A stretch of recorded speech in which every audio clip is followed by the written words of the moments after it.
ሬድሲን የጄ መዳፋ ያላቀዋሉ ማለት ይችላል።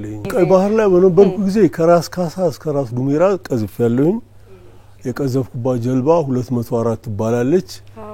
3-4 አረቆች መርተውኛል። በዩኒቨርሲቲ ባች ነው የምትሉት እኛ ጋር ኢንቴክ ነው የምንለው። አንድ ኢንቴክ ነን።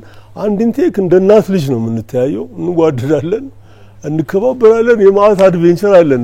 የኔ ጀልባ የመጀመሪያው ገፈት ቀማሽ ናት። እንደ ኮስት ጋርድ ምናት ጠረፍ ጠባቂ ትልልቅ ቅኝቶች የምትላክናት። በነገራችን ላይ እነዛ 3 ጀልባዎች እነመለስ ወዳጆች በነበሩ ጊዜ ለሻቢያ ሰጥተውታል። አሁንም ሻቢያ በቅኝት የሚጠቀምባቸው የኛ ጀልባዎች ናቸው እየገምታለኝ።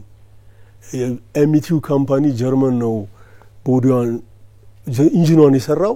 ቦዲዋን ዩናይትድ ስቴትስ ናት የሰራችው።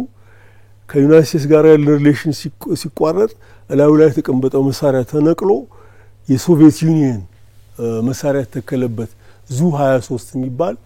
እኔ ዙ 23 ኤክስፐርት ነኝ። አሁን የሚቀጥረኝ ባገኝ ያው እንግዲህ ይሄንን አላቀም ሰርቻለሁ። መልኮ ጀልባው ላይ ሰራል ነበር እንዴ ምን ማለትም ያው ሲኒሮች አሉ የሚመሩኝ። ከዛ እኔም ደግሞ እነሱን ተክቼ የሰራውበት ጊዜ አለና ከራስ ካሳ እስከ ራስ ዱሜራ ቀዝፍ ያለው መልክ ላይ ጻፍኩባት ጀልባ አንዷ ናት።